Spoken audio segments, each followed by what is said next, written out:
जय श्री कृष्णा मित्रों, स्वागत है आप सभी दर्शक बंधुओं का पुनः हमारे YouTube चैनल ज्ञान गंगा में। मित्रों, आज की कहानी बड़ी ही शिक्षाप्रद होने वाली है। मेरा आपसे निवेदन है कि वीडियो के अंत तक साथ बने रहें। कहानी शुरू करने से पहले मैं आपसे निवेदन करना चाहता हूँ कि यदि आप मेरे चैनल पर नए हैं, पहली बार आए हैं, तो चैनल को सब्सक्राइब करने की कृपा जरूर करना। तो चलिए दोस्तों, कहानी शुरू करते हैं। दो गुरु चेला खूब छक के भोजन किया भंडारे में। अब तोन पर हाथ फेरते हुए गुरुजी ने कहा कि बेटा आ रखी है, देख, नीचे हम देख नहीं सकते। चेले की भी वही हालत थी। बोले गुरुजी ऊपर तो सब जगह देख ली, अब नीचे हो तो हो। अरे इतना काहे को।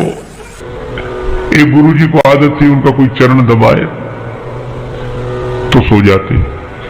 दबाने वाला सोचे कि ये मना तो कर नहीं रहे, तो ये मना करें तो हम जाएं।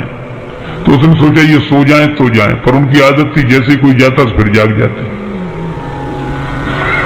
तो एक बार क्या हुआ, एक शिष्य चरण दबा रहा था उनका, तो चरण दबाया शिष्य ने, तो वो सो गए। तो बड़ी देर हो गई तो शिष्य उठकर चल दिया। जैसे ही चला तो आंख उनकी खुल गई। तो तुरंत बोले, हाँ बेटा, तुम्हारे घर में और कौन कौन है? तो उसने कहा कि माता पिता और हम लोग 4 भाई। अब ये सुनता कौन, तब तक और सो गए।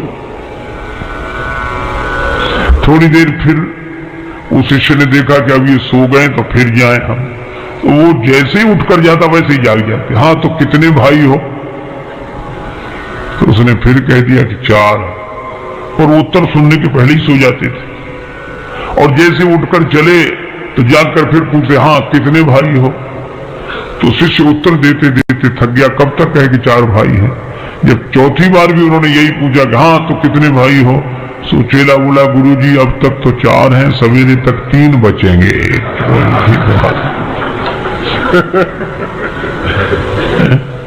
मुनिवर बार बार गुरु आ गया। और सेवा हो तो राम जी की तरह। एक गुरु जी के पास ऐसे शिष्य, हे भगवान, नया नया चेला बनकर बैठा। अब गुरु जी छप्पर में बैठे, अंदर बाहर छप्पर, सामने मैदान। तो गुरु जी ने कहा कि बेटा वर्षा होने लगी है और गाय मैदान में बंधी हुई है, उसको बंधन से मुक्त करो ताकि वो भी छाया में आ जाए। शिष्य वहीं बैठे बैठे बोला, गुरु जी मुझ जैसा जीव क्या किसी को बंधन से मुक्त करेगा, जो स्वयं बंधन में हो।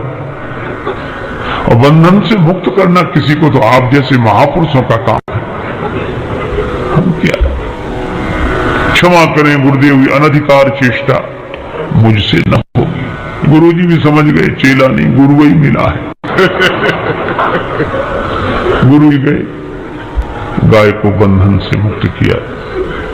फिर आकर अंदर बैठ गए। मन नहीं माना तो बोले, बेटा बाहर जाके देखो पानी बरस रहा है कि नहीं। चेला बोला, गुरुजी ये बिल्ली बाहर से ही आई है जो आपके पास बैठी है, इसके शरीर पे हाथ घुमाओ। गीली हो तो समझ लो पानी बरस रहा है, सूखा हो तो समझ लो पानी बरसना बंद हो गया है। गुरुजी फिर चुप रह गए। रात को सोने लगे तो कहा, ये दीपक जल रहा है, इसको बुझा दो। चेला बोला, गुरुजी सर्दी बहुत है, कौन उठे? आप तो रामायण की बात मानो, मुंह दिए नयन कतहु कोना, आंख बंद करो, मुझे ही समझाओ। गुरुजी सरल स्वभाव के थे, कुछ नहीं बोले, चलो ठीक। दूसरे दिन सवेरे सवेरे एक भक्त लड्डू लेकर आया। 1 किलो लड्डू, भगवान को भोग लगाओ, सबको बांटो। तो गुरुजी ने भगवान को भोग लगाया। उस चेले से कहा कि बेटा भगवान का प्रसाद लेगा? तो हाथ जोड़कर बोला, गुरुजी मैंने 3 आज्ञाएं नहीं मानी है, अगर चौथी भी नहीं मानूंगा और पाप लगेगा।